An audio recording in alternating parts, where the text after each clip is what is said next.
Good morning. My name is Kerri Nussbaum, and my pronouns are she and her. When whoever it was first announced the summer Share Your Path to Finding UUism topic, it sounded so easy. I like to write. I especially like to write when someone else has provided the topic. So I volunteered. A few days later, it hit me. I'd volunteered to, talk to multiple people from a pulpit. They even referred to it as a sermon. What insanity was this? I've never written a sermon. Well, it's too late now. I'm standing here in front of you all, aforesaid multiple people, and you're expecting some kind of coherent oratory for the next 20 minutes. So here we go. I was born in Appleton, Wisconsin, to a Catholic family, the third of 4 children. The same year, the Vatican officially said it was okay for the faithful to fulfill their Sunday obligation to attend service by going to Mass on Saturday after 4:30. The two events, my birth and the new Vatican edict, are not to my knowledge related, but they do come into play shortly. First, a bit of background information I felt I should work in because not everybody is familiar with the Catholic faith.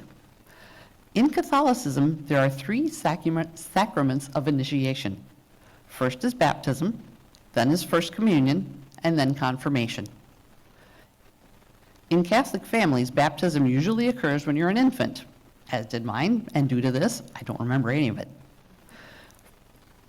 And confirmation, First Communion usually happens right after first grade, and confirmation happens in 11th or 12th grade, depending on your parish priest's particular preferences. I'll share more about my First Communion and confirmation shortly. So, getting back to attending church service on Saturdays after 4:30. I remember many a Saturday afternoon as a kid being dragged in from outside or hauled away from sitting in front of the television to get cleaned up to attend 4:30 service at St. Pius X Church. That meant every week my poor mom had to locate, identify, and corral each of her 4 children. 8 years separates the oldest sibling from the youngest, so there was no telling where any of us might be inside the 3-block radius we were allowed to terrorize.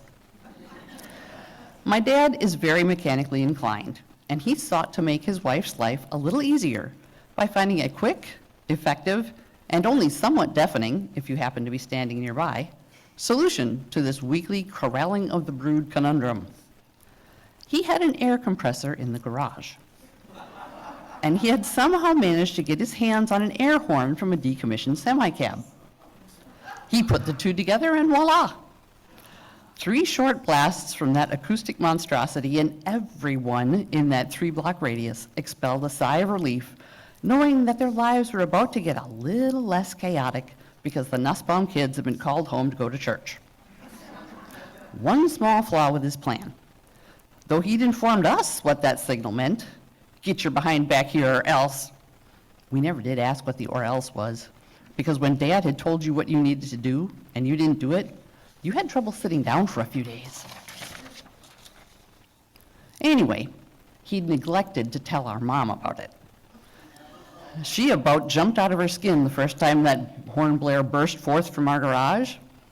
After redonning her skin, she went out to have a word with my dad, but stopped short as he pointed down the street where she could see all 4 of us converging from various directions.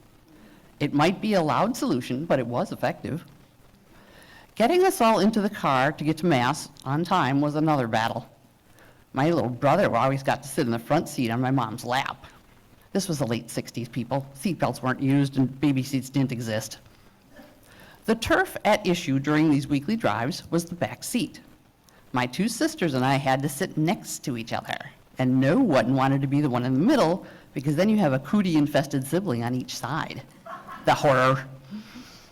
Luckily, or unfortunately, depending on which end of the wooden spoon you were on, Mom kept one of her trusty wooden spoons in the glove compartment.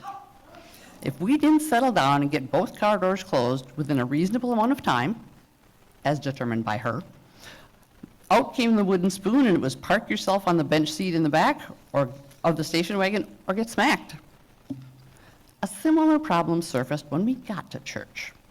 If you got dad on one side of the pew and you got mom on the other, there's only 3 places for kids to sit, so they wouldn't be sitting next to each other. There were 4 of us. Inevitably, when 2 of us were seated together, mischief would happen at the exact point in the service where everyone was supposed to be praying or listening to the priest, or pausing for a drink of water.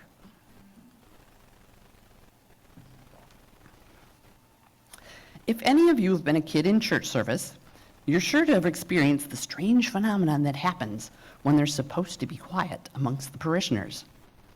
Everything suddenly becomes side-splittingly funny. The wad of earwax your sister just pulled out of her ear and tried to wipe on your other sister. The booger your little brother just excavated from his nose and wiped on mom's dress. The list is endless. Now, these things are funny enough in their own right when you're a kid, but when you're a kid in church and they're supposed to be quiet, the giggle they might normally have elicited becomes magnified 100-fold, maybe even 200. There is no way you can keep a laugh that big bottled up. It's got to come out in church during the quiet time. And suddenly you found yourself forcibly seated on your father's lap. And he was not amused. Oh, he was so not amused. And you knew, without him having to say a word, you knew you were in for it when you got home. So of course you started to cry in church during the quiet time. I don't think going to church was something any of us looked forward to, my parents included. Then there was Wednesday night catechism. Catechism is basically a way to teach the Christian faith to children and adult converts, so says Wikipedia. At my church, it was taught by the parish nuns.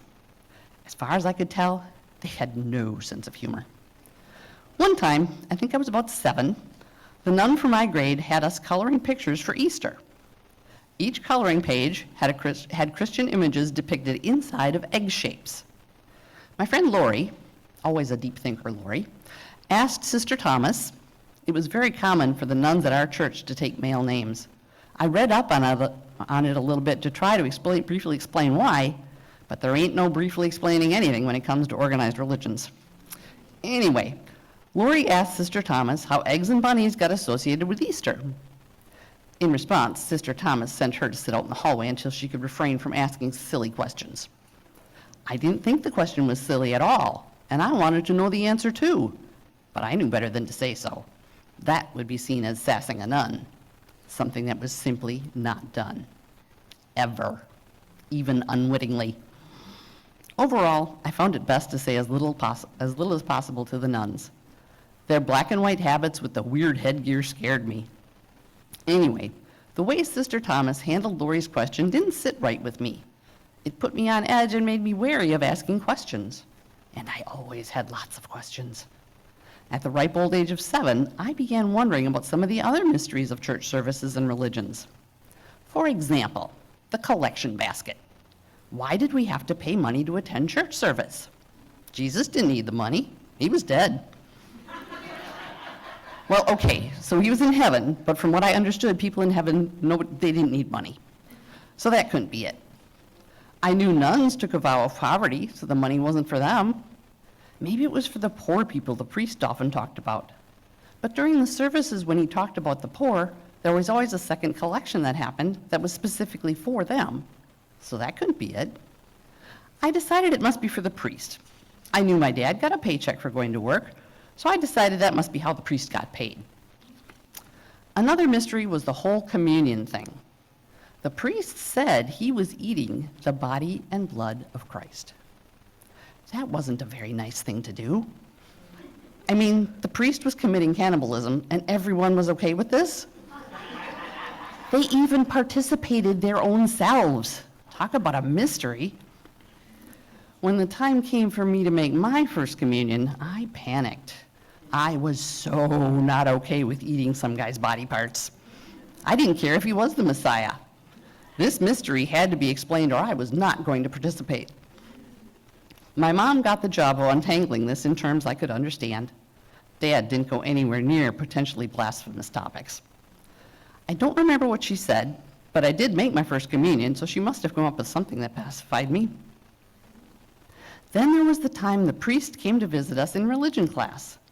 The church was collecting toys for those in need, and since we each had so many toys, when the priest said that, I remember wondering if he was talking to Santa Claus. How else would he know how many toys we all had? He asked us to bring one of our favorite toys to class the next week and donate it to the needy children. He specifically asked for a favorite toy because the theme was something about giving until it hurt. Well, my favorite toy at the time was a doll. I was not happy about being asked to give her up, but I wanted to be a good Christian and help poor kids. As we were getting ready to go to religion class the next week, Mom noticed I had my favorite doll in my arms. She told me to put her back in the bedroom. I started to cry and said I couldn't because the priest said I had to give her away to a poor kid.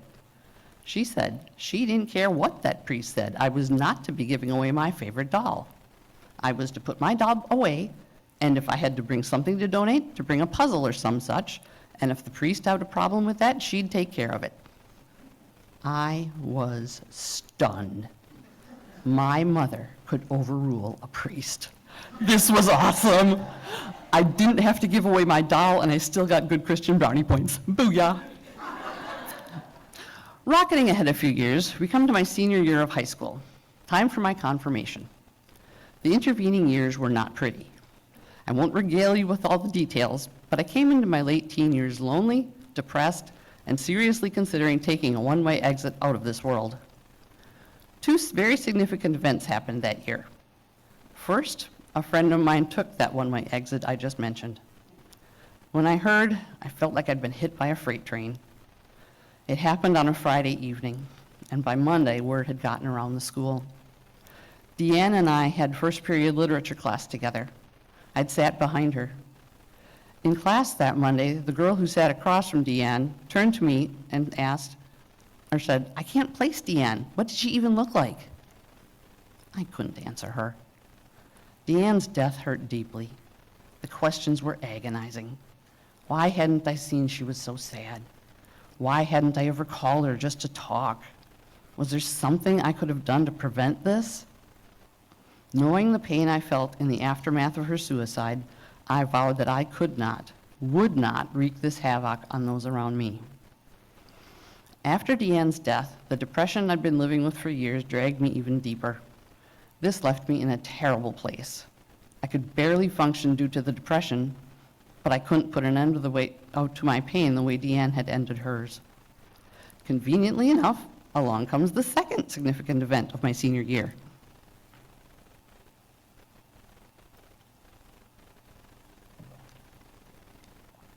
As part of confirmation classes, we had to attend a religious retreat with kids from other high schools in the area. A friend of mine from confirmation class, she had said she had gone to something called a Tech Retreat, TEC, and it stands for Teens Encounter Christ. She said she really liked it and encouraged me to sign up. So I did. Path of least resistance and all that. That 3-day retreat literally saved my life. I won't go into detail, but it was, dare I say it, miraculous. I died to myself, their words, not mine, by accepting Jesus Christ into my life as my Lord and Savior. And because of this, I was able to lay at Jesus' feet all of my anger, hurt, confusion, depression. It freed me. I was able to let go of so many burdens. I stopped wanting to die. I could bring to him, capital H, any situation or problem or fear, and then let it go, because I knew Jesus would take care of it for me. There was nothing he couldn't do. All I had to do was ask. Talk about an addictive drug. Sunday evening, when I returned home from the retreat, I walked up the back steps to the house, merrily singing Father Abraham out loud, feeling just as happy and carefree as I could be. One of my sisters took one look at me, rolled her eyes, and left the room. I didn't mind. I took no offense. Perhaps one day she too could know my peace and joy. La la la. Shortly after, I graduated high school and started college at the local 2-year community college. And there was this guy, this really cute guy. I was and usually am very shy around unknown entities like this guy. I didn't know what to do. I was already seeing someone I'd met through Teens Encounter Christ, of course, who was also born again, because being a born again was criteria number one for me when it came to considering making new friendships, much less a dating relationship. But I really wanted to get to know this guy. There were 2 other people at school who I knew from tech, so I ever so discreetly asked if either one of them knew him. As luck would have it, one of them did. She said he seemed really nice and very smart, but she warned me she didn't think he'd found Christ, and that being such a new Christian myself, it was probably best if I steered clear of him. So I did. I prayed about this a lot, though, because I felt really conflicted. Later that year, the school was putting on a play that I wanted to go to. The cute guy was in the box office selling tickets one day, and with my friend's admonition ringing in my ears, I walked past that box office like I was headed somewhere else. I did get tickets later from someone else, and my then boyfriend and I saw the play. And the cute guy was in the play. This was no fair. Satan was definitely testing me. So I did what I learned to do as a baby Christian. I gave it over to the Lord. Let him figure out which guy I was supposed to be with. The next semester started shortly after I delivered my boyfriend conundrum to Christ. I was taking an astronomy class that term. When I walked into the room the first evening, guess who was sitting front row center? I sat in the row closest to the door so I wouldn't have to walk past him. And I could keep an eye on him from a safe distance. Insert crafty waggling eyebrows here. I quickly learned that this guy was sharp. He knew stuff, science-y stuff, which was a difficult area for me academically. I was working toward an Associate of Science degree, but I didn't want to take chemistry or biology. My sisters had taken those and I'd seen how hard they were. So instead of taking real science courses, I took what I like to think of as science-adjacent courses, like Introduction to Heredity and Astronomy 101. I'm going to speed things up now because, amazingly enough, that 20-minute mark was much easier to hit than I realized. If you haven't guessed by now, that cute guy and I did end up together. In fact, he's sitting right there. While at the 2-year college, Mark and I took an Introduction to Philosophy course together. I didn't know it at the time, but it was taught by a UU minister. So with all the confidence and cockiness of only a young, newly converted zealot can possess, I was ready to do battle for the Lord and face these different philosophies of religion. I found Schopenhauer and Spinoza's ideas interesting and handled Bertrand Russell's Why I'm Not a Christian without breaking a sweat. Then came Paul Tillich and his book, Dynamics of Faith. I can't quickly summarize his arguments, but I can tell you they quite effectively poked a very big hole in my God is caring father figure and Jesus is my best friend routine. The saying, throwing out the baby with the bathwater, pretty much sums up what happened to my born-aganism. It was G-O-N-E, gone.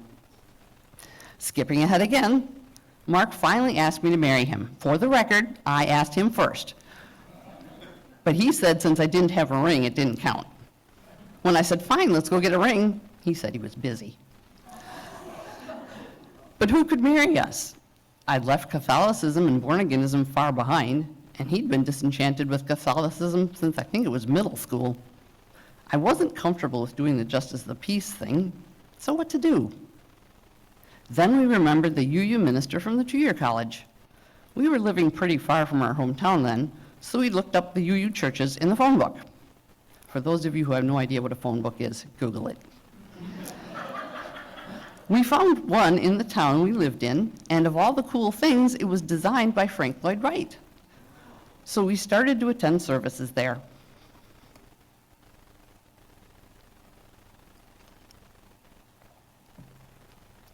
They didn't have a children's program, and were in discussions with congregants about starting one.